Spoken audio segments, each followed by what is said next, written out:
하나님의 은혜가 우리 예배드리는 모든 성도들과 교회 위에, 가정 위에, 일터 위에 하나님의 은혜가 임하기를 예수님의 이름으로 축복합니다. 오늘 이 부자 청년은 예수님께 나와서 질문하는 것이 하나 있습니다. 영생을 무엇을 하여 얻습니까? 라는 질문입니다. 예수님의 대답은 한 가지입니다. 한 가지 부족한 것을 말하면서 내가 가지고 있는 것을 다 팔아서 가난한 사람들에게 나눠주고 그리고 와서 나를 쫓으라라고 말씀했는데 이 말씀이 우리에게 어떤 말씀이냐는 겁니다. 부자 청년에게 했던 말씀이 오늘 우리 교회나 내 오늘 생활 속에 주님이 말씀을 합니다. 근데 이 부자 청년을 보면 율법을 잘 지켰는데 언제부터요? 어려서부터 지금까지 잘 지켰어요. 주님도 그를 인정했어요. 그러면서 예수님께서 사랑한다 그랬어요. 그리고 그에게 사랑하기 때문에 그에게 말씀을 한 겁니다. 아직도 한 가지 부족한 것이 있다. 그것 때문에 네가 영생에 대한 고민이 생긴다. 영생에 대한 고민이 생긴다. 그래서 너희 가지고 있는 것을 다 팔아서 나눠주고 그리고 나를 따르라. 그럼 네가 목말라고 갈증하는 영생의 문제가 해결된다. 이렇게 예수님이 답을 주셨습니다. 그런데 이 답을 듣고 그가 그렇게 원했던 영생의 문제에 예수님께서 처방을 해주는데 말귀를 못 알아들었는지 자기가 원하는 답이 아니었는지는 모르지만 그가 가버려요. 그는 다시 영생의 문제를 해결하지 못하고 가요. 우리가 주님 앞에 나와서 이 영생의 문제를 늘 예배 때마다 와서 주님 앞에 무릎을 꿇을 때마다 진지하게 이 사람처럼 질문할 겁니다. 네 말씀을 주시면 내가 원하는 답이 아니든지 내가 주님이 하신 말씀을 내가 말귀를 못 알아듣든지 또 그 영생의 목마름의 문제를 가지고 해결하지 못하고 다시 돌아간다는 거. 그러면 이것이 우리 생활 속에 뭘까요? 라는 거예요. 현실 문제입니다. 현실 문제에서 풀어야 할 이 문제예요. 그러면 이 부자 청년이 예수님에게 와서 했던 모든 것들은 율법입니다. 율법. 아는 지식, 내가 해왔던 것. 이게 시키는 일을 너무나 잘했어요. 성실하니 잘했어요. 어렸을부터 지금까지 성실하니 계명은 율법은 너무 잘 지킨 겁니다. 그런데 예수님의 말씀을 듣고 사는 것이 안 되는 겁니다. 설교를 듣고 내가 듣고 행하는 것이 안 되는 겁니다. 이거이 뭘까요? 자, 답부터 제가 드리고 설교를 시작하겠습니다. 이게 뭘까요? 내 생활 속에서 가지고 있는 것을 팔아서 가난한 사람 나눠주고 나를 따르라라는 거예요. 네 범사에 하나님을 높이고 인정하고 그 삶. 따라해 보세요. 경배. 이겁니다. 내 생활 속에 이 부자 청년에게 말한 것은 의무는 잘하는데요. 마음에서 감동 준 대로 반응하는 경배의 삶이 부족해요. 그래서 생활이 안 된 거예요. 이렇게까지 자기가 열심히 살아서 했는데 생활 속에 누구를 하나님을 경배하는 사람이에요. 이 삶이 하나님이 주신 삶이 하나님이 주신 복이야. 계속 하나님께서 내 믿음이 자라가면서 삶도 아름다워지고 풍성해지고 윤택해지고 열릴 거야. 이런 삶이 아니라 내가 노력해서 이만큼 부자가 됐고 그리고 내가 율법을 이렇게 잘 지켜서 이만큼 내가 산다. 이 사고라는 겁니다. 우리 안에 있을까요? 없을까요? 라고 하면 있습니다. 한 가지 부족한 것. 그래서 이 문제를 가지고 와서 예수님이 이 사람을 한 가지 부족한 것 하면서 책망한 것 아닙니다. 사랑하사 그랬어요. 너 삶이 하늘의 복이 되는 삶으로 만들어주겠다는 거예요. 이렇게 살면 하늘의 복이 내게 임할 것이다. 이게 좋은 얘기거든요.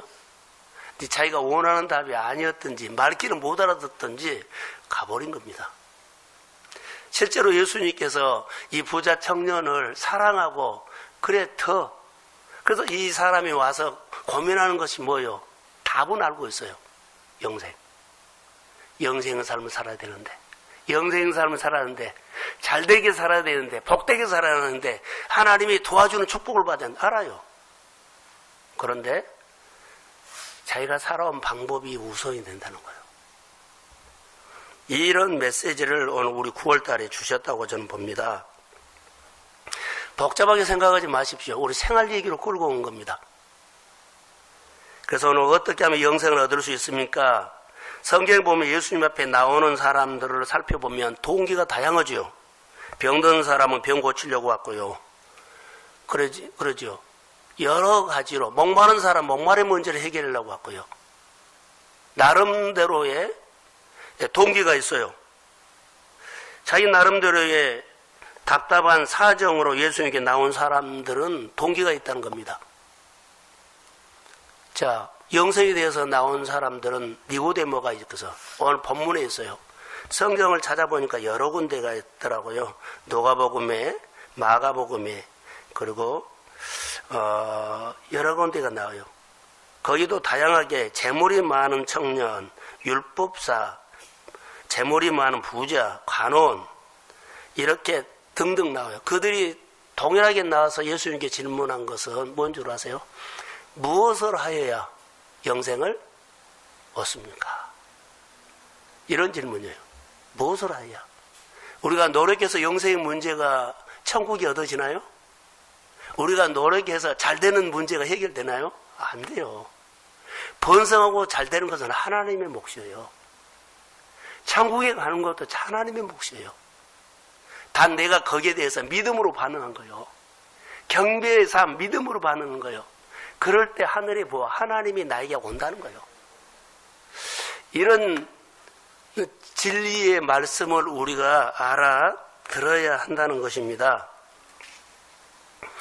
자, 부자 청년은 조용히 예수님께 나와서 묻는 것이 있지요. 예수님 앞에 나온 목적이 어떤 것일까요? 영생이에요. 돈도 아니고 건강도 아니고 출세도 아니고 또 아니에요. 딱 그가 나온 것은요, 자기 인생의 문제의 답 알고 있어요. 영생. 내가 하나님의 축복을 받아야 되고 하나님 안에 살아야 한다고 분명히 알고 있어요. 그런데 자기의식이에요. 이것을 사랑하기 때문에 이렇게 권면하거나 이렇게 교정해 주는 거거든요. 그런데 이것을 못 받아들이는 이 사람이 부자 청년이 아니라 우리 모습이 아닌가 생각이 들어요. 현실적인 겁니다. 그래서 이 영생은 뭐라고 하면 오늘 우리의 말로 한번 따라해보죠. 샬롬. 샬롬이에요. 평화. 자, 예수님이 이 땅에 오신 목적이 뭐냐면 억압받는 사람들을 풀어주기 위해서 오신 거예요. 자유함을. 자, 질병에 묶이고 돈에 묶이고 환경에 묶이고 관계에 묶이고 우리가 여러 가지로 적용할 수 있거든요. 이 억압에 묶여있는 것을 복음을 만나면 풀어질 줄로 믿습니다. 이러기 위해서 오셨는데 이 풀어지는 문제, 영생, 내 문제가 억압에서 풀어져야 한다는 것을 알고 있어요. 영생의 삶. 그래서 무엇을 하여야가 아니라 말씀 듣고 따르는 겁니다. 말씀 듣고 그냥 따르죠. 하나님을 신뢰하고 예수님을 신뢰하는 믿음을 가지고 무슨 말을 하든지 간에 이해가 되든지 이해가 되지 않든지 내가 아멘하고 주님이 하신 말씀이라면 내가 아멘하고 지금 이해가 안 돼요. 해석도 안 돼요. 그러나 따라가는 것입니다. 그러면 풀어진다는 거예요. 이게 영생이라고 오늘 성경에는 말하고 있어요. 이런 고민은 누구에게도 있죠. 영생이 없으면 행복하지 않습니다. 영생이 없으면 많은 것을 소유하고 내가 원하는 수준으로 살아와서도 마음에는 찜찜한 것이 있어요. 이 사람이 왔을까요? 부자인데, 부유한데, 괜찮은데, 출세했는데, 세상적으로는 너무 좋아요. 근데 그가 다른 사람이 알지 못하는 마음의 찜찜함의 마음에서 늘 메시지를 준 겁니다. 그래서 온 겁니다. 세상에 줄 수 없는 것을 해결할 수 있는 것 있죠. 예수님에게 찾아서 어떻게 해야 영생. 그런데 오는 이 사람의 모습도 괜찮아요. 무릎을 꿇고 예수님에게 질문했다. 건방지게 온 것은 아니에요. 그래서 예수님이 대답을 합니다. 한 가지 부족한 것이 있다. 저방이죠.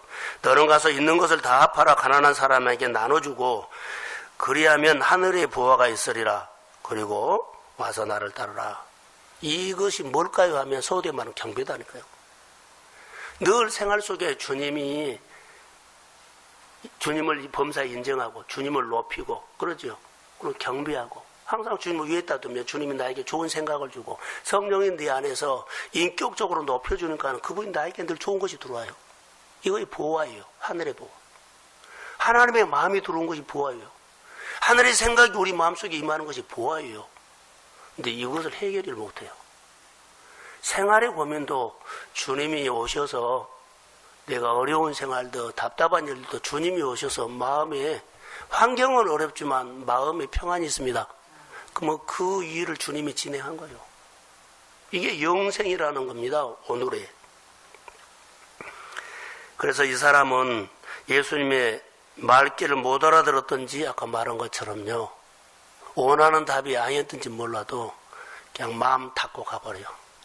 나 영생 하나님 없어도 돼. 가버린 겁니다. 샬롬을 살지 못하죠. 그래서 영생은 샬롬인데 땅에서도 사업장에서도 직장에서도 인간관계에서도 가정에서도 샬롬이에요. 우리의 이야기로 끌고 오면 저는 그렇게 자, 이 사람에게는 장점이라고 하죠. 재산이 많았다. 출세를 했다. 이렇게도 우리가 말을 붙일 수 있어요. 어떻게 해야 영생을 얻느냐 이 질문이죠. 자, 부자였지만 남은 모르지만 그의 마음속에 예수님 앞에서 찜찜함이 분명하게 있어서 온 겁니다. 그런데 다른 사람은 모르죠. 근데 예수님은 예리하게 그것을 딱 지적한 거예요. 다른 사람은 모르는데 그 사람의 양심을 예리하게 지적한 겁니다. 겉보기는 계명을 잘 지키는 사람, 그런데 그의 마음속에 자기 탐욕이 있어요. 탐욕, 돈을 포기하지 못하는 그 부분이 있어요. 그래서 하나님 앞에서 그의 생활이 찜찜한 겁니다. 그래서 예수님은 한마디로 말합니다. 갖고 있는 것 다 팔아 가난한 사람에 나눠주고 그러면 하늘의 보화가 있을 것이라. 이 말은 우리에게 말하면 경배해라 이 말이에요. 모든 생활에서 하나님. 하나님을 인정하고 나가라는 거예요. 이 훈련이에요. 자, 오늘 마찬가지입니다. 사람마다 포기하지 못하는 한 가지가 분명하게 있습니다. 자, 오늘 우리 한 사람에게 그것 내려놓고 9월달 시작하기를 주의 이름으로 축복합니다. 주님보다 우선한 것, 분명한 거 있습니다. 그것 내려놓고 하늘에서 내리는 이슬 같은 보화가 내 품으로 들어오게 하십시오. 하나님의 손이 내 생활을 만지는 복이라는 것입니다. 샬롬입니다. 주님이 오시는 것 샬롬이죠. 빛이 임하는 곳이 샬롬이죠. 내려오지 못하는 그 한 가지, 그것 때문에 내 마음과 생활이 엇박자가 나고 생활에 목마름이 생기고 갈등이 생기고 찜찜하고 그럴 수 있어요. 한 가지, 그 한 가지를 오늘 성령께서 우리 성도들이 이 설교를 들을 때 그 한 가지를 성령이 가르쳐 주셔서 과감하게 내려놓고 영생의 삶을 사는 경배의 삶이 되시기를 주님의 이름으로 축복합니다. 한 가지 부족한 것. 자, 우리가 적용한다면 나눔의 삶이 아닐까, 묵상의 삶이 아닐까, 증인된 삶이 아닐까, 여러 가지로 말할 수 있어요. 다 좋은데 딱 한 가지 부족한 것. 딱 한 가지 부족한 것이 뭘까? 이거 고민하셔야 돼요. 다 좋은데 딱 한 가지 부족한 거. 그거 뭐예요? 그래서 예수님은 부자 청년에게 알려준 영생의 길을 말하고 있어요. 아주 간단합니다. 자기 소유를 팔아 가난한 사람에게 나눠주는 것이고, 그리고 나를 따르라. 듣고 따르는 거, 높이고, 듣고 따라요. 들은 것은 높여야만 내 안에 들려요. 주님을 높이지 않고 그러면 안 들려요. 절대 안 들립니다. 하나님의 말씀이 내 마음에 명령으로 들어오지 않고 교훈으로 들어온다는 거. 설교를 들으면서 교훈으로 듣는 것과 명령으로 듣는 것은 달라요. 교훈으로는요, 듣고 알아서 이렇게 살아야 되는데 안 살아져요. 적용이 안 돼요. 근데 명령으로 듣는 것은 어명이거든요. 그것부터 먼저 해야 돼요. 그러니까 하나님께서 나에게 주신 네마의 삶은 상당히 달라요. 그러니까 이런 삶을 살기 위해서는 내가 무슨 삶이 태도가 돼야 하냐, 경배의 삶이 돼야만 쑥 들어와요. 자세가 안 되면 안 들어옵니다. 그래서 이 부자 청년은 자세가 안 됐어요. 자세가 겉으로는 다 되는데 중심이 안 된 거예요. 모든 소유를 포기하면서까지 영생을 얻기를 원하지 않는 이 사람의 모습이에요. 모든 것을 포기하고 싶지 않는 것. 모든 것을 포기하고 영생은 없고 얻을 필요는 없다. 모든 것도 없고 영생도 없고 원하지. 우리도 다 영생 얻기를 원하는데 영생을 원하지 않는 사람들이 있어요. 이것은 내려놓지 못하고 좋은 것만 달라 그래요. 이것은 버리지 않고 십자가 지지 않고 헌신하지 않고 좋은 것만 달라 그래요. 다 이런 부류 중에 하나 아닐까요?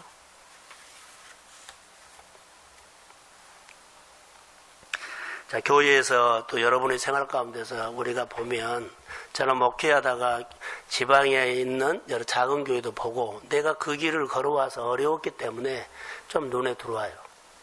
그리고 고아이나 양로이나 이런 단체에서 많이 도와달라고 오거든요. 그런데 다 도와줄 수는 없어요. 다 도와줄 수 없다. 또 안 도와주면 안 돼요. 내가 해야 할 긍휼이 있어요. 내가 해야 할 몫이 있다는 거예요. 내가 해야 할 긍휼이 있다는 거예요. 이것은 해야 돼요. 다는 도와줄 수는 없지만 내가 해야 할 몫이 있어요. 그게 영생이에요. 직분자에서 교회 성도로서 해야 할 긍휼이 있어요. 그 몫이, 큰 교회가 해야 할 몫이 있고, 작은 교회가 해야 할 몫이 있고, 큰 기업이 해야 할 몫이 있고, 사회에 대해서 작은 기업이 해야 할 몫이 있다는 거예요. 부자가 해야 할 몫이 있고, 어려운 사람이 해야 할 몫이죠. 어려우면 하지 말라는 것이 아니에요. 어려운 사람도 영생의 삶이 필요하고, 잘된 사람도 영생의 삶이 필요하다는 거예요. 그게 예수님의 삶이에요. 시간이 많은 사람은, 여유가 있는 사람은 예배의 삶이 되고, 여유가 없고 시간이 없는 사람은 예배의 삶이 없어도 되나요? 그러지는 않아요. 그게 긍휼이고 영생이라는 거예요. 이걸 우리가 훈련해야 돼요. 그래서 하나님의 아들 예수의 권위를 인정하면서 예수님의 다스리는 삶, 예수님의 통치받는 삶을 사는 것이 영생의 삶이에요. 오늘 부자 청년을 보면서 안쓰러운 것이 있네요. 영생을 버리고 재물을 택하고 가요. 우리가 끊임없이 교회에서 예배를 드리면서 가는 것이 뭘까요? 이 사람처럼 하는 것들이 많을 거라고 봐요. 그리고 영생의 목마름이 있어요. 이 사람처럼 하고 가요. 예수님의 말씀을 분명하게 들었어요. 그런데 이 사람처럼 하고 가는 모습이 우리 속에 있지 않을까요? 설교를 준비하면서 여러 가지로 생각해서 이 사람의 문제를 우리가 더 실감나게 볼 수 있는 것이 뭘까라고 하면 이 사람은 어려서부터 지금까지 계명을 잘 지켰다 그랬어요. 예수님도 인정했어요. 잘하였다. 그건 한 가지 아직도 부족한 것이 있다. 성장해라. 이런 의미거든요. 너가 교회에 나온 것은 잘하는데 교회에 나와서 마음에서 우러나오는 경배 삶이 안 된다. 예배까지는 잘 된다. 교회까지는 잘 온다. 내가 하나님께서 주신 자리는 잘한다. 그러나 마음에서 다시 말 시키는 것은 잘하는데 의무는 잘하는데 마음에서 우러나오는 하나님과 교감하는 생활이 안 된다. 하나님과 교감하는 생활 속에서 능력이 나고 축복이 나고 영생이 온다. 그런데 이 삶이 안 된다는 거예요. 좋은 비유를 해요. 법문과 비슷하는데 누구를 예수님이 비유하면 강도 많은 사람 얘기를 해요. 강도 만난 사람들이 강도를 만났죠. 강도 만난 사람이 그래서 제사장이 지나가다가 봐요. 이 사람은 나름대로의 할 말이 있어요. 제사장은요, 이 사람을 강도 만난 사람 만지다 그 사람이 죽어버리면 시체를 만진 거거든요. 그러면 자기가 할 일을 못한 거예요. 부정해서. 여러 가지로 자기 할 생각을 하고는, 근데 의무는 충실해요. 자기가 할 일은 너무 잘해요. 근데 현장에서 보여주는 오늘의 삶은 없어요. 할 일은 너무 잘하거든요. 그래서 이 사람을 놔두고 지나가 버려요. 내인도 똑같아요. 자기 역할은 너무 잘한 거예요. 의무는 잘한 거예요. 충실한 거예요. 그런데 뭘 못해요? 이 강도 만난 사람 보고 죽어가고 신음하는 소리를 듣고 그냥 지나가 버린 거예요. 그러면은 이 사람은 지금 뭘까 보죠? 의무는 잘하는데 경배가 안 된다는 거예요. 자, 선한 사마리아 사람은요, 그 사람이 우리를 무시하고 막 적이죠. 이걸로 보면은 사마리아 사람은 유대인이라고 가버려야 돼요. 유대인이네? 우리 미워하는 사람이네? 우리 괴롭힌 사람이네? 우리를 함부로 대하는 사람이네? 그러고 가버려야 돼요. 근데 이 사람은 가서 도와줘요. 어떻게 도와줘요? 예수님이 도와준 것처럼 도와줘요. 강도 만난 사람 보고 마음에 긍휼이 있는 영생의 삶을 사는 사람은 선한 사마리아 사람이고, 의무를 잘하고 충실하게 성실하고 자기 역할을 잘했던, 율법을 잘 지켰던, 교회 잘 나왔던 사람이죠. 이 사람에는 긍휼이 없어요. 영생의 삶은 긍휼에 제적돼요. 불쌍히 여기는 사람이 불쌍하게 안 보이면 절대로 도와줄 수 없다. 그래서 우리가 먼저 은혜를 받아야 돼요. 하나님, 내가 주님의 불쌍히 여김을 받는 사람입니다. 그래서 내가 건강해졌고 내 삶이 이렇게 삽니다. 그러면 그 긍휼이 내 안에 들어왔다면 내 가족이나 누구를 보면 뭐가 보여? 불쌍해 보여야 돼요. 그럼 이 사람에게는 긍휼이 있는 거예요. 이 사람은 영생의 삶을 사는 거예요. 오늘 내가 그 형편에 따라서 주님을 경배하고 주님을 높이며 그분의 손에는 분명히 하나님의 능력이 나타날 줄로 믿습니다. 자, 아멘. 이런 경험이 우리 안에 영생의 삶을 열매 맺게 하는 거예요. 영생의 삶. 강도 만난 사람을 도와줬던 선한 사마리아 사람은요, 예수님을 대신해서 그렇게 하는 것처럼 보여요. 나름대로 이유가 있고 자기를 잘했지만 그렇게 하는 경우가 있죠. 저는 이제 결론만 내리겠어요. 우리 마음이 하나님의 마음, 긍휼이 있어야 합니다. 할렐루야. 그게 영생의 삶이에요. 그게 영생의 삶인데, 긍휼이라는 것은 히브리 말로 특별한 의미가 있습니다. 여자의 자궁이라는 뜻이 있어요. 자, 자궁, 그 속에 생명이 태어납니다.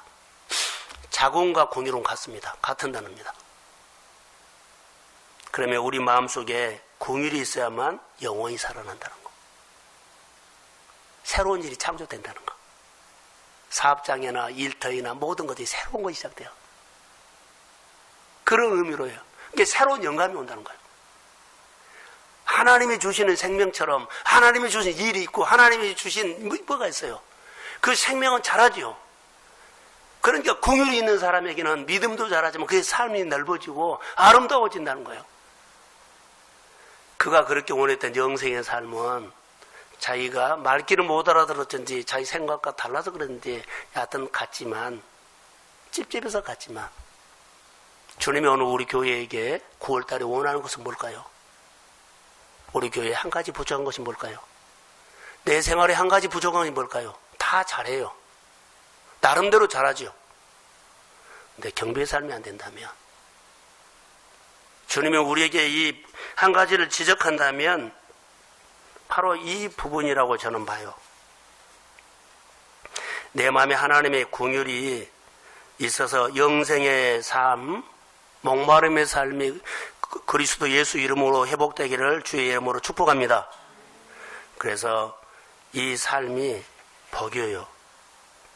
그래서 우리가 오늘 의무는 잘하지만 한 가지 부족한 것이 주님이 우리에게 가르쳐 준다면 경배의 삶이다라고 생각이 들어요. 은혜 받아서 예배의 삶에 대해서 생활 속에 마음에 긍휼이 있기를 소원합니다. 자, 긍휼이 생활의 능력입니다. 긍휼이 경배의 삶입니다. 우리 성도들의 생활 속에 하나님을 경배하면서 경배의 능력을 가지고 9월 한 달 동안 아름다운 주의 열매가 있기를 예수님의 이름으로 축복합니다. 기도하겠습니다. 하나님 감사합니다. 무엇을 하여 영생을 얻으리까? 이 부자 청년처럼 이런 질문을 참 많이 주님 앞에 가지고 와서 합니다. 그러나 이 부자 청년처럼 말귀를 못 알아들었든지 이해가 안 되든지 내가 원하는 답이 아닌데 듣고 다시 마음을 접고 갑니다. 하나님 도와주세요. 불쌍히 여겨주세요. 영생의 삶이 되지 않고는 내가 아무것도 할 수 없음을 인정하고 주의 은혜를 구합니다. 내 마음에 예수님의 긍휼을 주세요. 예수님 불쌍히 여김을 받았으면 불쌍히 여김을 아버지 불쌍히 여기는 마음으로 하나님이여 살게 하옵소서. 예수님 그를 사랑해서 아직도 부정한 것을 가르쳐 주셨습니다. 야단친 거 아닙니다. 성장해라는 것입니다. 하늘의 보화를 더 얻도록 하는 것입니다. 아버지 하나님, 이 복을 우리가 받게 하시고 예수님이 하신 말씀을 내가 내 마음으로 듣게 하시고 9월 한 달 동안에 영생의 삶, 경배의 삶, 긍휼의 삶이 되도록 은혜를 주시옵소서. 성령이 놀라운 일들을 행하실 것을 믿고 나의 한 가지 부족한 것은 경배의 삶이 부족합니다. 주님 도와주옵소서. 오늘 하나님의 역사가 9월 달에 일어나게 될지어다. 우리 청년들을 복되게 하시고 우리 집사님들과 송전님들을 하나님 복되게 하시고 교회 임직자들을 복되게 하시고 이 강단을 주님 복되게 하옵소서. 축복하며 예수님의 이름으로 기도합니다. 아멘.